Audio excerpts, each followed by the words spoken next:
Hi, I'm Phobos, and you are watching A Game to Remember. Today we dive right into the realm of cyberpunk games, a genre that hasn't been around for quite a long time. Of course, there were a few exceptions like Deus Ex Human Revolution or the not-so-good remake of Syndicate, but apart from these exceptions, the genre has been pretty much dead for the last couple of years. Nowadays, people oftentimes forget where the genre actually came from.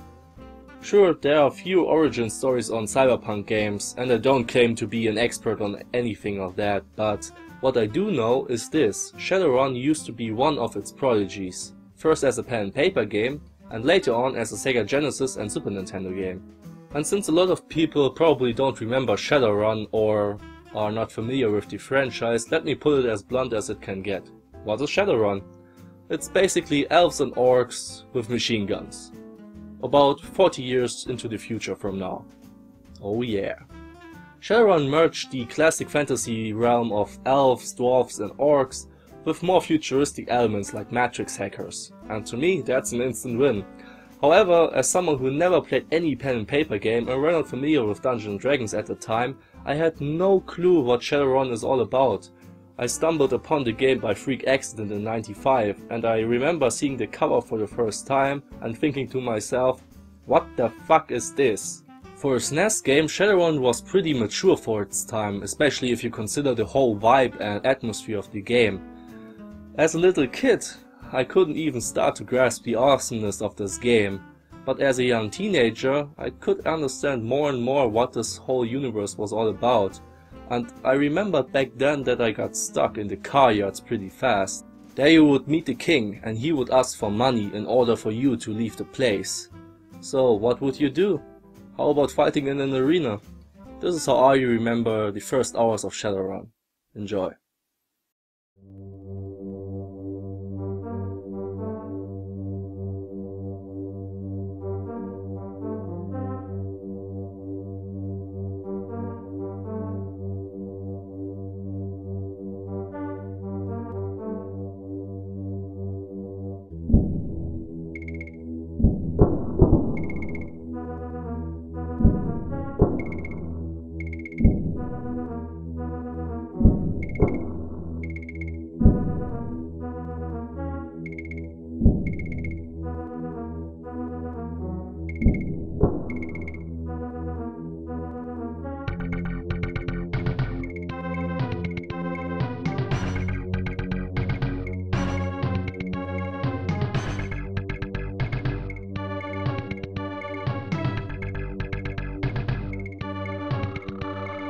Welcome to Shadowrun, but we are not done with the intro yet.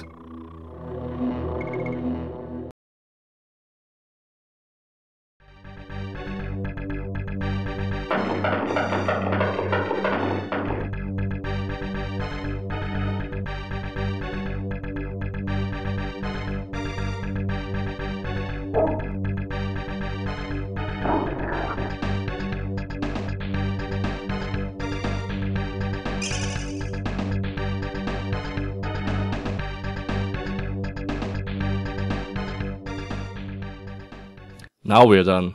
As you could see from the intro, we find ourselves in the year 2050. Corporations have basically taken over the world and hire so-called Shadowrunners to handle their dirty work.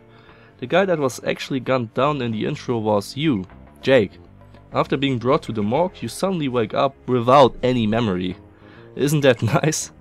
Now, the first thing you had to get used to was the controls. Personally, I think the game almost played like a PC adventure kind of thing, because you can examine and pick up or give stuff to people. The only other games that I knew of which let you do this at the time were adventures like Monkey Island. I guess that's why I related these games, but actually they don't have really much in common. After you've scared the living shit out of both the doctors, you are off to enter the cyberpunk world. Some guy actually warns you that some hitmen want you dead for some reason.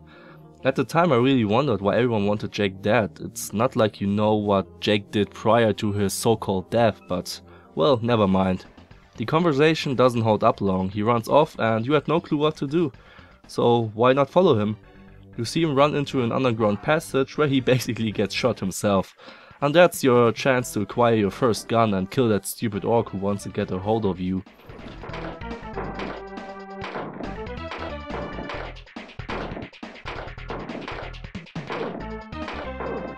Now, like I already said, you had no clue whatsoever what you have to do. It was one of those where the fuck do I go from here games.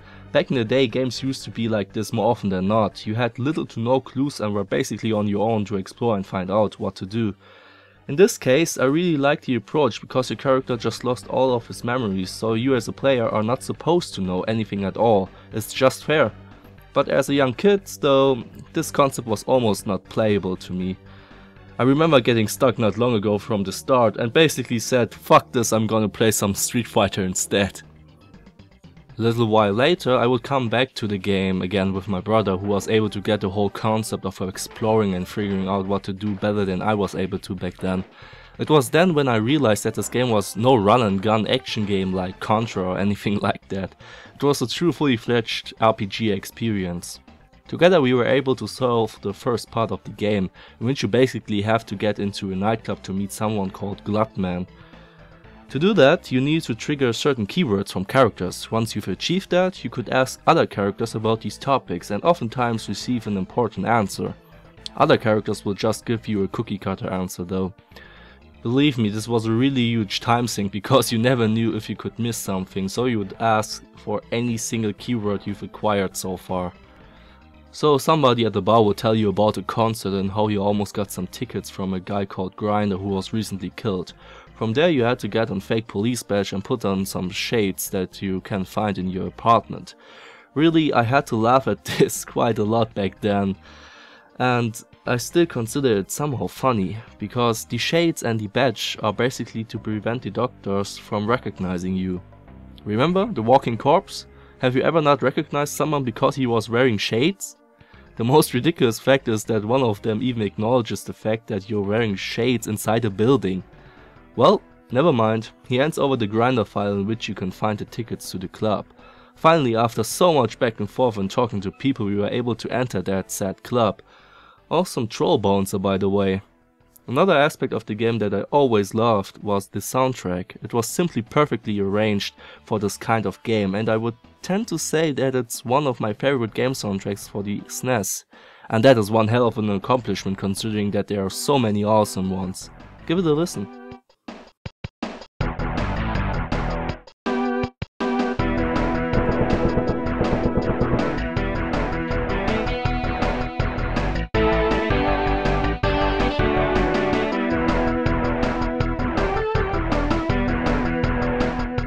When you finally talk to this Glutman person, he basically thought you were dead and that you have some tech in your head that some people want no matter the price. So finally we get a little backstory on what is actually going on here.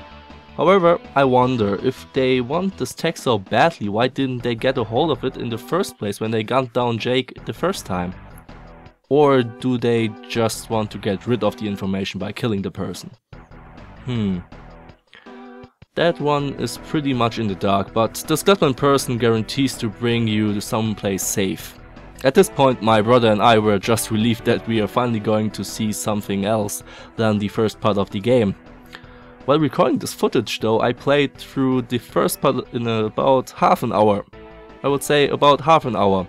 But back in the day, I would bet it took us at least 5 to 6 hours. Like I already said, it was one of those where do I go, where am I from, what do I do kind of games. You really had no idea whatsoever. Well now, where are we now? Welcome to the Caryards. Basically looks like a place surrounded by a lot of junk and burnt out cars. You were essentially trapped in this place for the time being. An orc called the King blocks the entrance and demands 4,000 new yen for you to leave. Let me tell you, this amount of money is ludicrous at this point in the game, but somehow you've got to make some money, don't you? So you could either grind like crazy in a separated part of the Caryards where enemies would spawn, or, and even better and faster, you could compete in an arena to earn some extra cash. While you were fighting your way up the ranks, not only the enemies would become more difficult and better, the pay would also increase dramatically. The other merit of fighting in the arena was that you were able to level up pretty fast too. Alright, the leveling system. Maybe I should explain that as well. By killing enemies you would receive karma points every once in a while.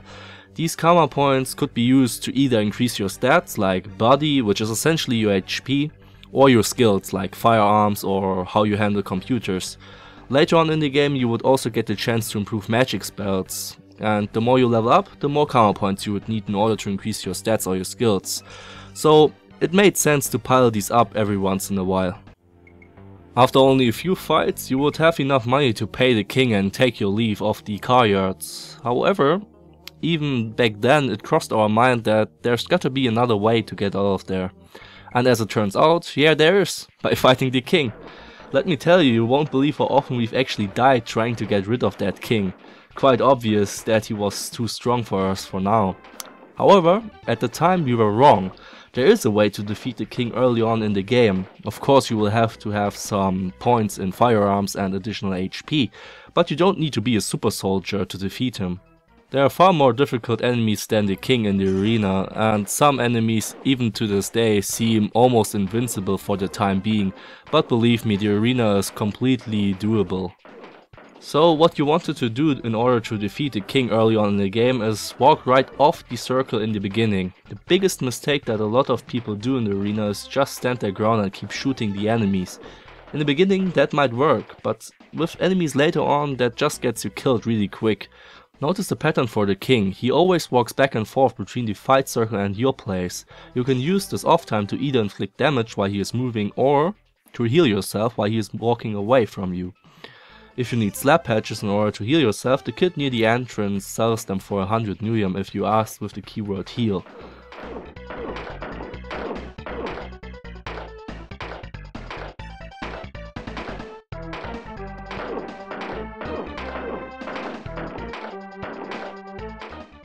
Well then, sooner rather than later, you would have the king defeated.